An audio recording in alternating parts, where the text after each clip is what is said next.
और मेरी तो उम्र बहुत कम बची, मैं इतना पढ़ ही नहीं पाऊंगा। तुम एक काम करो, इस ज्ञान को क्यों ना एक लाइन में लेकर आओ, सिर्फ एक लाइन में, ताकि लोग आसानी से पढ़ भी सके और पीढ़ी दर पीढ़ी, हर पीढ़ी में वो ज्ञान काम आए। पता है, जानना चाहोगे वो लाइन क्या थी? मतलब जब विद्वानों ने वो लाइन राजा के सामने पेपर में लिखकर लाई, तो वो लाइन पढ़ने के बाद राजा भी उस बात से संतुष्ट हुआ और उसने उस लाइन को अपने राज दरबार में स्वर्ण अक्षरों से लिखवा दिया। पता है वो लाइन क्या थी? वो लाइन थी कि इस दुनिया में मुफ्त में कुछ नहीं मिलता।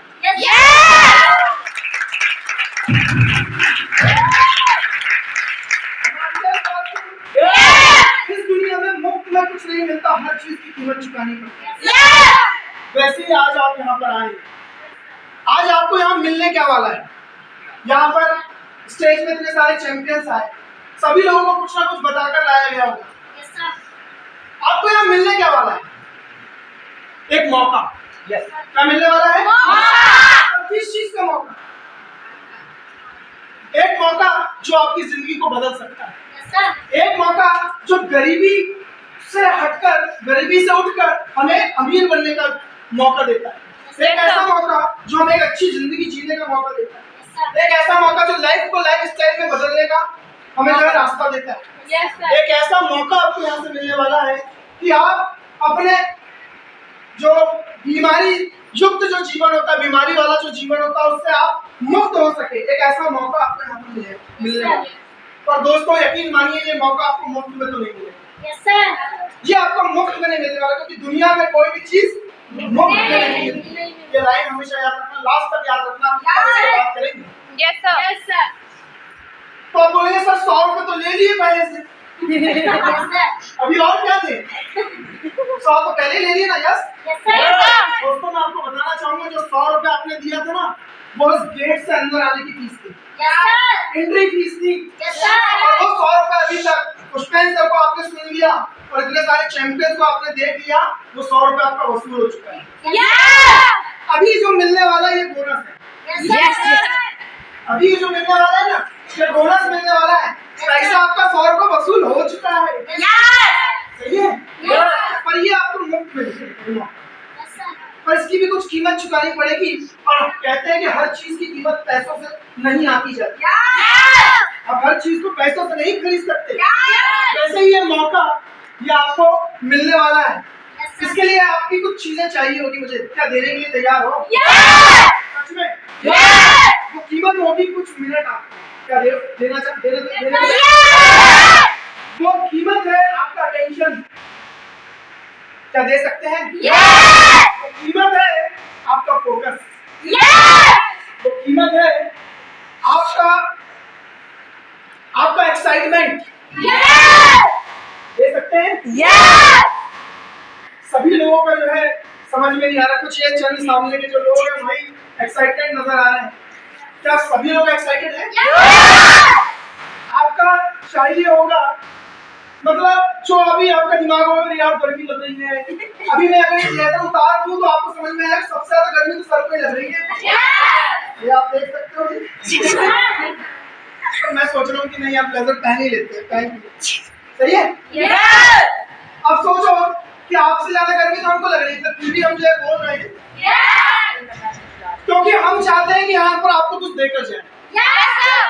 अगर आप लेना चाहते हैं तो क्या आप लेने के लिए तैयार हैं? कहीं बात करिए, ऐसा तो नहीं कि यार आप, क्योंकि ये जबलपुर से लगा है। और जबलपुर का पानी जो है कि नहीं? देखो यहाँ हमारे कुछ बुजुर्ग भी बैठे हुए हैं, सीनियर बैठे हुए हैं। देखिए मैं पहले ही माफी मांग लेता हूँ, थोड़ा सा क्या मेरी भाषा, मेरी लैंग्वेज वगैरह अगर कुछ 19-20 इधर हो जाए तो माफ कर देना। छोटा भाई समझ के, बेटा समझ के माफ कर देना। पहले माफी मांग लेता हूँ। लेकिन हाँ देखो, ये जो जबलपुर से लगा है और कहते हैं हाईवे पे पड़ता है। अरे कटनी जबलपुर का पानी से आप तो वंचित हो ही नहीं। और कहते हैं कि ऐसा कोई पत्ता नहीं जिसको हवा ना लगी। यहाँ पत्ते बहुत कम है, पत्तियां ज्यादा है।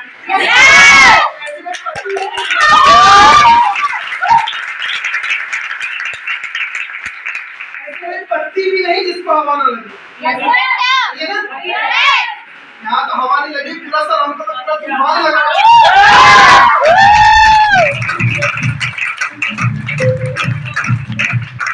मुझे पता है, यकीन मानिए यार, मैं सच में पूना मैडम, एक समय था जब हम लोगों ने काम शुरू किए थे, आज से 7-8 साल पहले की बात बता रहा हूँ, तब लड़कों का जो है भरमार होता, लड़कों की भरमार होती, मतलब हॉल में लड़के होते तो लड़कियां, मतलब 100 लड़के हैं तो 10 लड़कियां होती।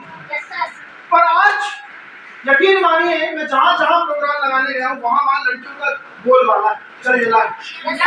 एक बार नारी शक्ति के लिए जोरदार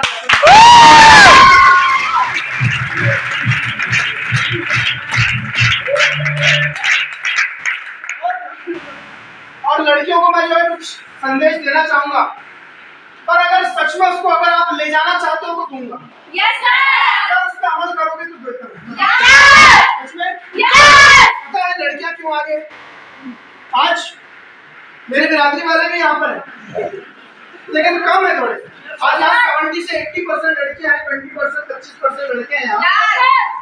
लड़के क्यों पीछे, लड़कियां क्यों आगे? पता है क्योंकि वो इन चक्करों में पड़े, लड़के हमारे इन चक्करों में पड़े कि बड़े बड़े आशिकों की डूब जाती है नैया, बड़े बड़े आशिकों की डूब जाती है नैया, जब लड़की कहती है, बड़े प्यार से कहती है थैंक यू भैया।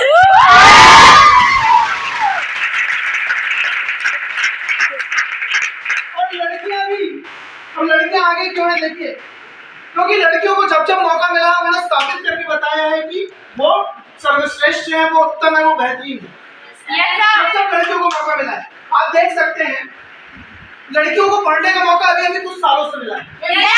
आज अगर आप जाएंगे 10, 15, 20 साल पहले जाएंगे तो हमारी जो मम्मी है या हमारी जो मौसी है, मामी है, दादी है, उन लोगों को पढ़ने का मौका नहीं मिला। लड़कियों को पढ़ने का मौका कब से मिला? पिछले 15-20 सालों से। और 15-20 सालों में लड़कियों को मौका मिला, उसके बाद देखो आज पढ़ाई के क्षेत्र में देख लो, चाहे किसी भी क्षेत्र में देख लो, लड़कियां आगे। आज अगर आपके शहर में, आपके सिहोरा में, आपके जिले में, अगर आपके संभाग में या आपके प्रदेश में अगर कोई टॉप करता है 10वीं में या 12वीं में, तो वो एक लड़की होती है। जबकि लड़कियों को बाद में मौका मिला, लड़के कई जमाने से पढ़ते हैं। आपके पेरेंट्स में आप देखना, आपके पिता जो है पढ़े होंगे, लेकिन मम्मी ने अपनी नहीं पढ़ी होगी, क्योंकि उस समय एक सोच थी कि लड़की है, पढ़ के करेगी क्या। पर जब जब मौका मिला तब तक उन्होंने साबित करके बताया। मौका मिलता, मतलब महिलाओं को, लड़कियों को जब जब मौका मिला उन्होंने साबित किया। आज बैंक में चले जाओ तो लड़कियां आगे, आज टीचरशिप में लड़कियां आगे, उनको मौका मिला देश की सेवा करने का तो पुलिस में भी लड़कियां आगे, डिफेंस में भी लड़कियां हैं, आज आर्मी में भी लड़कियां मिल जाएंगी। सही है?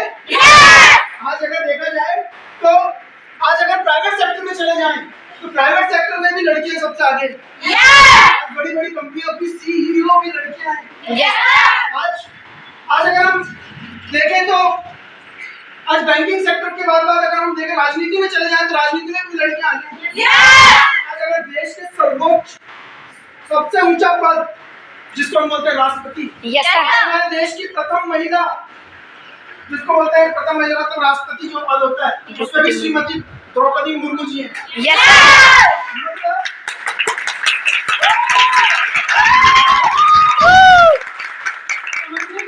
लड़कियों को जब जब मौका मिला है, जब जब लड़कियों को मौका मिला है तब तब लड़कियों ने साबित करके बताया है कि वो सर्वश्रेष्ठ है।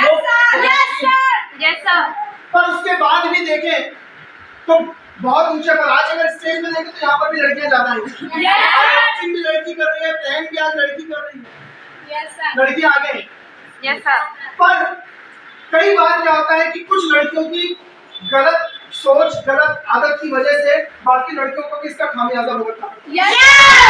मैं आपको यहाँ से स्टेज से एक बात कहना चाहूंगा, यहाँ पर बहुत सारी मेरी बहनें बैठी हैं, माताएं बैठी, मैं आपको एक बात यहाँ से कहना चाहूंगा कि कोई भी ऐसा, देखो एम्बाइब करो चाहे मत करो, मैं स्टेज से बोलूँ, एम्बाइब करो चाहे मत करो, पर जीवन में, जिंदगी में कभी ऐसा कोई काम मत करना जिससे आपकी वजह से आपके परिवार और आपके माता पिता को जो है नीचा देखना पड़े।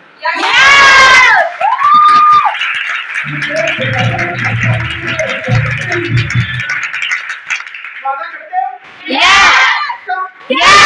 और अगर आपको लगता है कि नहीं फिर भी पाबंदी में रखा जाता है तो क्यों, इसका भी रीजन बताता हूँ। कई बार रोक टोक करते हैं, रोक नहीं होती। अक्सर क्या होता है, आपने देखा होगा, जो हम सोना पहनते हैं या चांदी जो हम पहनते हैं तो सोना चांदी को कहाँ रखते हैं? तिजोरी में। और जो लोहा होता है, भंगार होता है, उसको कहाँ रखते हैं?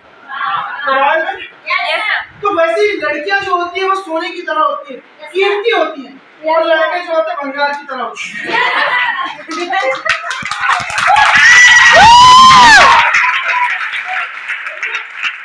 उनको फर्क नहीं पड़ता तुम 2 बजे रात को आओ, 10 बजे रात को आओ मत। फर्क नहीं पड़ता। पर लड़कियां कीमती होती है, इसलिए पाबंदी में रखा जाता है। कल को अगर आपके माता पिता या आपके परिवार वाले अगर आपको किसी चीज के लिए रोक टोक करते हैं तो ये नहीं सोचना कि यार मुझे रोकते हैं, मुझे टोकते हैं, और गलत डिसीजन मत ले लें। वो कहीं ना कहीं आपके, क्योंकि आप कीमती हो और कीमती चीजों को संभाल के रखी जाती है। एग्री हो? क्या बात है, चलो बहुत बढ़िया। बड़ी मैडम की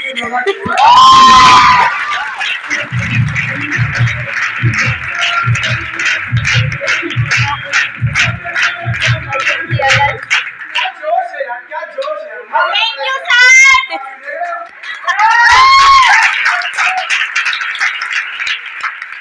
तो मजा आ रहा है? पक्का? चलिए, ये एक्साइटमेंट बरकरार रखना भाई, है ना? बहुत काम आएगा आगे। आपके इस भाई का नाम शैलेंद्र सिंह ठाकुर, बेसिकली रहने वाला मध्य प्रदेश का एक जिला छिंदवाड़ा, और उसकी भी एक तहसील जिसका नाम है चांद। बेसिकली मैं वहां का रहने वाला हूँ। मैंने अपनी 12th तक की पढ़ाई चांद में रहकर की है।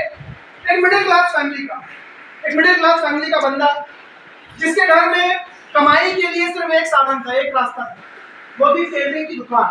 और बचपन से ही मैंने मतलब अपने फादर साहब की मदद की है टेलरिंग में।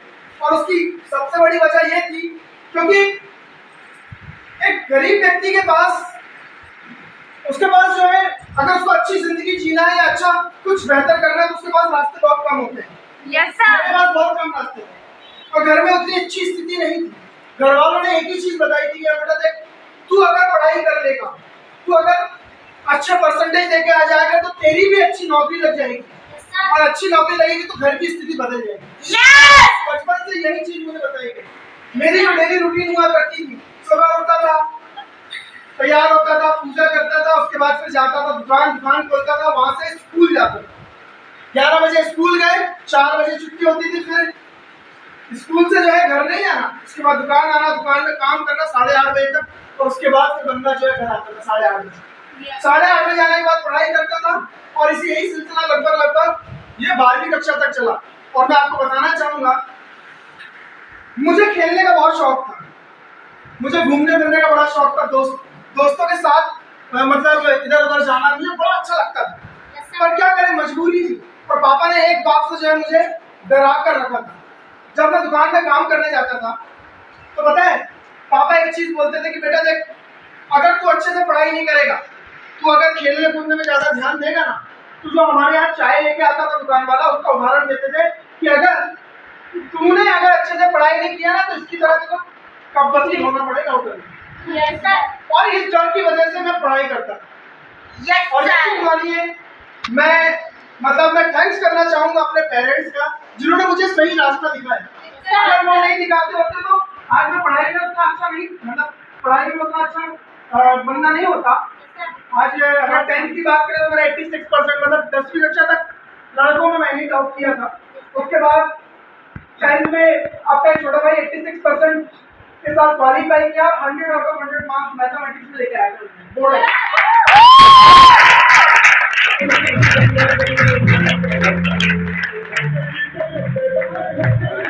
यही सिलसिला चलता रहा।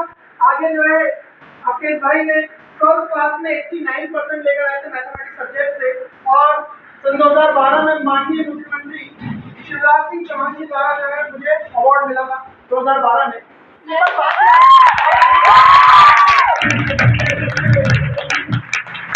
पर बात यह आती है कि जब परसेंटेज आपके अच्छे होते हैं ना, तो घर वालों को एक उम्मीद लग जाती है कि नहीं यार, ये लड़का जो है घर की स्थिति को बदलेगा। फिर बस घर वालों की उम्मीद बढ़ गई। लेकिन ये हर घर में होता है, जैसे जैसे हम लोगों ने काम करना शुरू किया दुकान में, तो घर की स्थिति थोड़ी ठीक हुई थी, थोड़ी स्थिति जैसी संभली थी। पर मेरे 12th के बाद एग्जाम के टाइम पे घर में एक ऐसा हादसा हुआ, तो हमारी पढ़ाई के लिए मतलब हमारे पेरेंट्स ने जो मतलब मेरे पापा जी ने जितना पैसा सेव करके रखे थे मेरी पढ़ाई के लिए, वो पैसा चला गया किसमें, वो हादसे में। तो हादसे को जो है सेटल करते हैं। और दोस्तों यकीन मानिए, पढ़ाई में तेज था, करना भी चाहता था कि मैं इंजीनियरिंग करूं, मेरा सिलेक्शन भी हुआ था केमिकल इंजीनियरिंग से बीटेक करने के लिए ग्वालियर में, बट जनरल कैटेगरी में आने की वजह से स्कॉलरशिप नहीं मिली थी और घर वालों ने एक ही चीज बोल दिया था कि बेटा हमारे पास इतना पैसा है नहीं। तो फिर क्या था, वही हर किसी को जो करना होता है जिसको बोलते हैं सैक्रिफाइस, और अपन थे समझदार। तो घर वालों ने कहा कि यार एक काम कर, किसी से पूछ ले कि आगे तुझे क्या करना, तेरे ऊपर छोड़ देते हैं।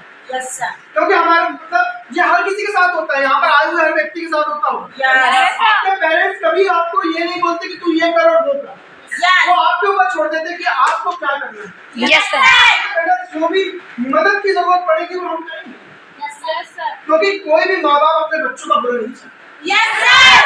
दुनिया में एक माँ बाप भी ऐसे हैं और एनवायरमेंट में अप्लाई ऐसी है जो कभी भी अपने बच्चों का बुरा नहीं चाहते।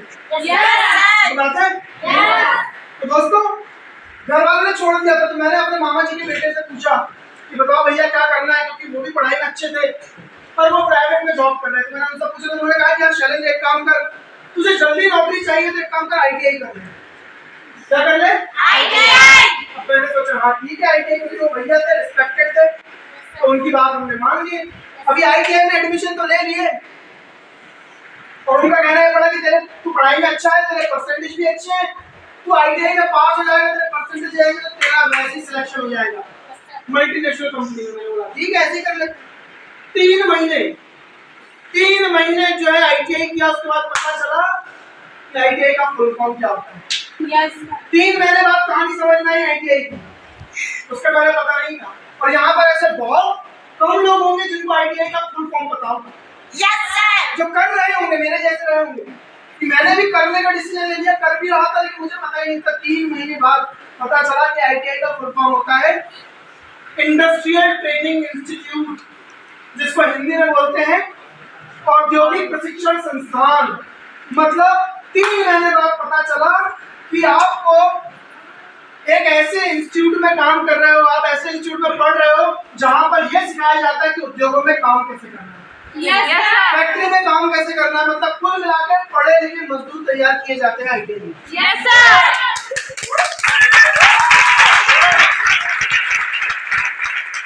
एक इंसान ने अगर पढ़ाई ना की हो तो वो अगर कहीं पर काम करता तो उसको मजदूरी बोलते हैं, लेकिन अगर पढ़ा लिखा इंसान मजदूरी कर रहा हो तो समझ जाओ आईटीआई किया है।